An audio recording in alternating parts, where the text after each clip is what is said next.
Welcome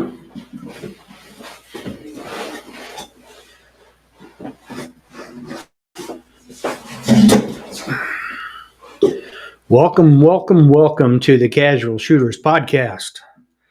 So it is Monday, what is today? The 22nd, and I'm live in Las Vegas, Nevada, here for SHOT Show, but not originally. I originally flew in last Thursday so I could be here for PrairieFire Nevada's Beyond the Berm. Pretty interesting event. It's kind of like SHOT Show's range day, but open to the public, where they had vendors and shooting, different types of shooting you could do: shotgun, pistol, rifle, all different kinds of things. So it was pretty interesting. I had a good time. Looks like a lot of people enjoyed themselves. You could sign up for all different types of events. It did cost money, but you didn't have to pay for the ammo. It was all included. Food was included. The weapons were included. So the firearms, the ammo, the experience, everything. And it seemed to be a resounding success. Hope you don't mind my makeshift studio here. But I am going to share a few things with you because, like I said, there were some events that were pretty interesting, and I've got some footage. There's going to be more stuff that comes out over the next week and a half of all the stuff that I have. It's going to take time to go through all of the video and pictures and everything I have and go through it. I did post one last night of a couple of folks that were doing their own little competition on one of the bays. Couple of, I think they were veterans, and they had their own group down there on one of the bays, giving each other a hard time like they do in a fun way, in a nice way, in a very competitive way. And they had a little competition going on. So you can go to the Instagram page and check that out. I posted that video. It's like a 40-second long video, but pretty interesting. Now, as I said, there were 30 some odd vendors that you could go around and talk to. And you could even win staccatos. They were giving away 2 staccatos on Sunday, which was yesterday, 2 staccatos today, and 2 more staccatos on Thursday in a competition that they had going on. I believe it was a Gunslinger Challenge, something like that. They have Gunslinger Canyon 1 and Gunslinger Canyon 2. I do have videos of the winning team because they had celebrities out there. They had Adam LaRoche, who played for the Washington Nationals and the Atlanta Braves. You had Hoist Gracie, the original gangster of the UFC 1, 2, and 3. I'm pretty sure he won. I know he won 1 and 2. I believe he won 3. I'd have to go back and look. It was either 3 or 4. He got injured fighting, I think the guy's name was Chemo. But he was the original winner of the UFC when it was no holds barred. So he was there. And you also had Josh Koscheck, who was also a UFC fighter from 2005 to 2015. He was on the original Ultimate Fighter as a middleweight. After this show, though, he dropped down to welterweight, and that's where he fought. So you had this going on, and they decided what they were going to do was they had Casey Eusebio there, you had Phil Strader there, and you had Daniel Horner there. So they decided they were going to do kind of like a pro-am competition where each one of those professional shooters, Daniel Horner, Phil Strader, and Casey Eusebio, would team up with one of those other celebrities I just mentioned, and then they would have a competition. So Casey and Adam LaRoche, they teamed up. You had Phil Strader and Josh Koscheck, and you had Daniel Horner and Hoist Gracie. So those were your 3 teams. I didn't get video of the first stage. There were 5 stages total. The first stage let me go ahead and share the screen here, was a wall basically. And let me just add that here. And what it was, you can see here that we're looking at it from the back side. So from the impact side of the berm, down here is the impact berm. So if you were on the opposite side, the first wall, the wall that you would see on your left, is called pistol facade. So you have high ports, low ports, normal ports. You've got a whole door for a port. And basically what happens is you can see all the steel down here.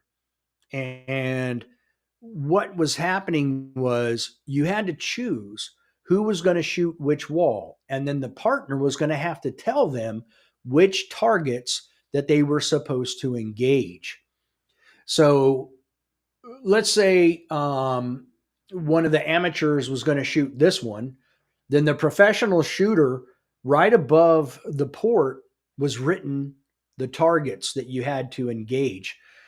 So they would come up to the port and engage whatever target that they were being told they had to engage once they were done, or they would go as far as they could. Then the other shooter would shoot the other side. Now, this one's different because the first one over here, you just have steel targets everywhere. They are set out in groups, but not like this one. This wall is called Soul Crusher, and it is difficult. You see, there's only a couple low ports, and you've got several that are, normal height ports, and then a couple high ports. Now, the thing is, though, there's only 4 groupings of targets, and you might shoot one from each group. You might shoot one from 2 of the groups, and then 2 in a single group. But the problem is they had you shooting targets where a lot of times it was a partial steel target, like it was blocked by another one. And you can shoot, like let's say you're down here at this last port and you have to shoot this target in group 3 in the back. Then you could shoot this one here, drop it, and shoot this one. The problem is it resets on its own after about a second. So you don't have much time to drop the one behind it. So it was very difficult of a challenge. Now that was the very first stage. And like I said, I was doing other stuff at the time, so I didn't see that. Now, let me go ahead and pull up. So what I'm going to tell you is between the 3 teams, KC and Adam LaRoche were the winners of that competition. Now, I am going to, there we go. Let me maximize that. Now let me maximize that. There we go. Now, here is their stage run as it was recorded with my GoPro camera right behind them. So let's get them to where they're gonna shoot. All right, here we go. And you didn't hear it, but they got the shot timer that told them when to go. Casey's blazing it down. He's cleared his gun. He has to wait now for Adam LaRoche. And then someone pointed out that, even though Casey had shot this piece of steel, it didn't fall. And something happened to the magazine. It basically fell apart inside the magwell. So he had a hard time getting it reloaded. And as you saw, the steel didn't want to fall. It finally did. And then they were moving on from there. Now, the other part of this is, remember what I was saying, there's more to it than that. So you're about to see that run again, but from behind, from where the impact berm is. You had the wall stage, then you had the steel plate stage. Then from the steel plate, you saw them running. They took off. Well, they have to run, and you'll see this on the drone footage, where they have to run probably 200 yards to another location to shoot a rifle and shoot a target at either 200 or 300 yards. And then they have to run another couple hundred yards to a shotgun stage where they each have 6 clay birds that they've got to engage. Once that's done, then there's a 5th stage. It's called Gunslinger Canyon 2, and I will talk you through that as well.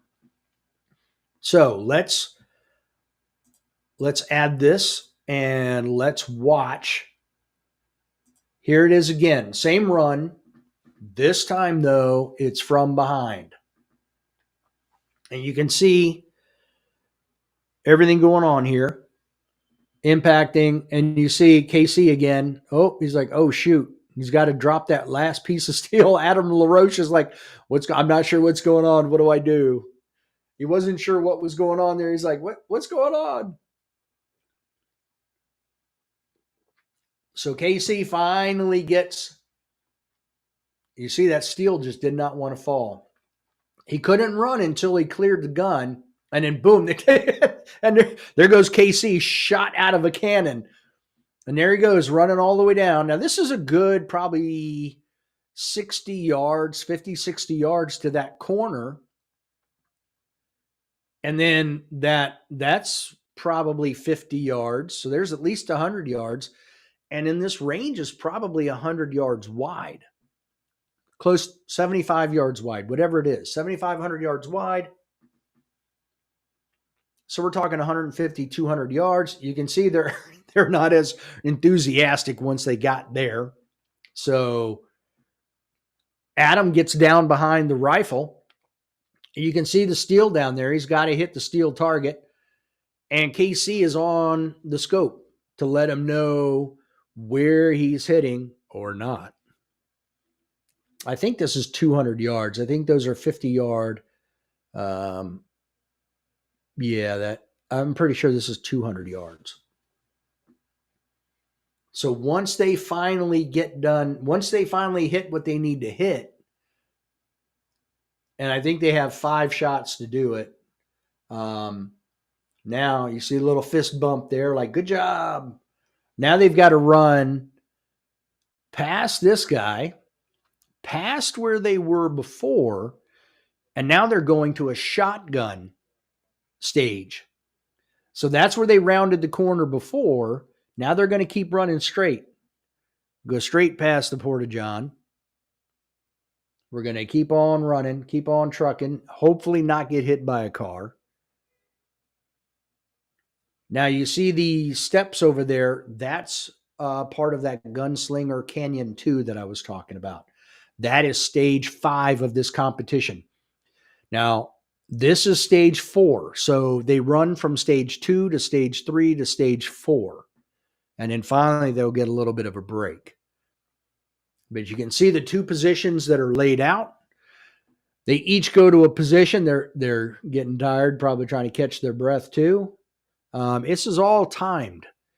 The interesting thing here is for each clay bird they hit, they actually take time off the clock. So that's the incentive here.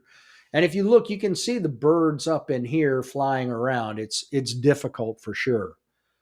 When I was flying the drone, I couldn't see them. So I kind of basically got lucky that the birds are even flying, but you can see their arc.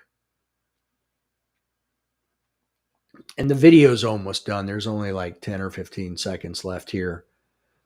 But it looks like Adam, nope, he just reloaded. So, and he's a lefty. So that is stage 4. There's only one stage left. And that is stage 5. Stage 5 again is Gunslinger Canyon 2. Let me pull that up. That's more of a direct overhead view. So they start up here. This is the start point. Again, it's a shot timer that kicks it off. They run down the stairs. There's a pistol right here on this pole. Every pole has a pistol on it. Now they have to rotate shooters. So it looks like Adam is in front. So he's probably going to run down first. He's going to run to this pistol, and he's got some steel targets he has to engage. Once he clears the gun and puts it back on the pole, then KC can take off to point 2. And that's where we're going to start it. And then you'll see it's a leapfrog from there.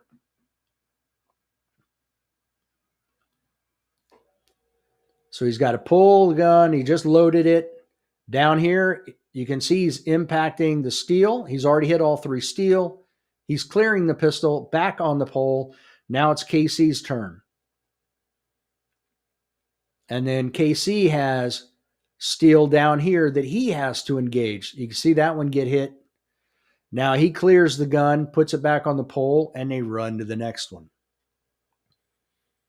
And it's a big leapfrog event. You can see he hit that steel and that one. And now those were the 3 pieces of steel. Now they're running down the canyon to the next position and the next pole. And now it's KC's turn again.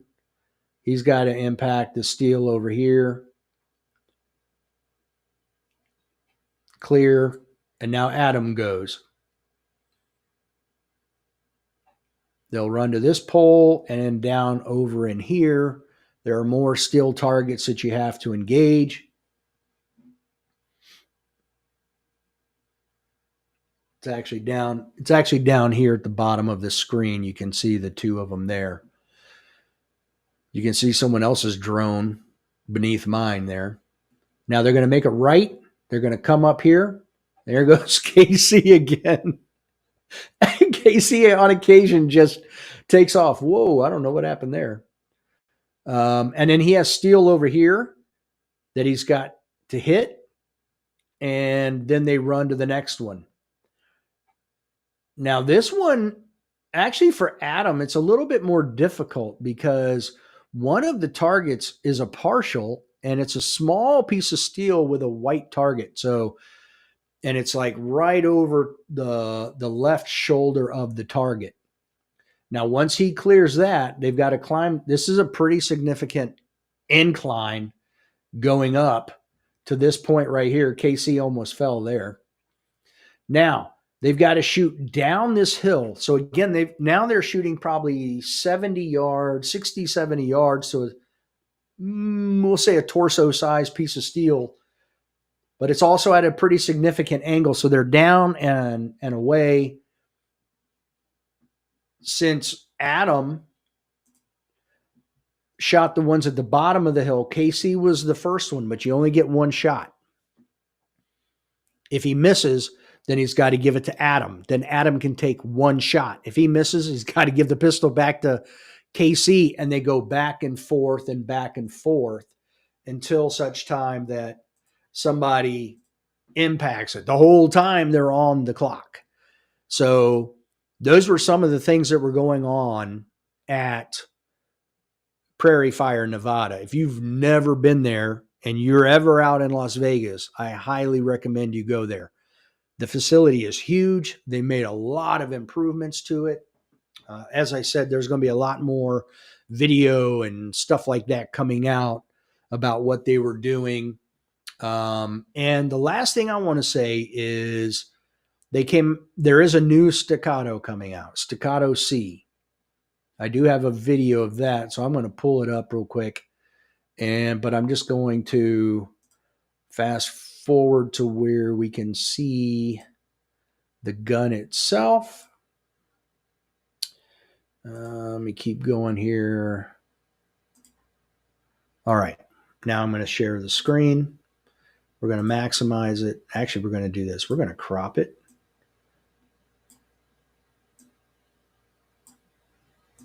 And now we're going to see if we can blow that sucker up. So this is what the new Staccato C is going to look like. And I don't have any Staccatos, so I don't claim to be an expert here. But one of the things the guy said was the frame and the slide and everything are going to be the same thickness, the same width. I don't know if that's not the same on some of the models, but basically very similar to a model that's out right now. That's a 3.5-inch barrel, but this one's a 4-inch barrel. As you can see, you can mount an optic to it because they all had optics mounted. The thing about this is their 3.5-inch is primarily designed for concealed carry. This 4-inch is designed for two things: concealed carry as well as duty carry. So it's going to be robust enough that they can do both. The other thing is, you can't see it here. I'll forward it a little bit. There we go. So you can see the grip's not the longest, but there's going to be an option with this model where you can get a longer grip. He said bigger in the video, but when I asked him about it, he said not like a fatter palm swell or anything like that, like you might get from Lock Grips or somebody. But this is a longer grip to manage an 18-round magazine. So that was the big one, the big thing today. It made its debut today at Beyond the Berm at PrairieFire, Nevada. So there's a new staccato coming out. If staccato interests you, then there you would have it. So that's what I've got. That's just a quick update so people can go back and look at some things, see what's going on.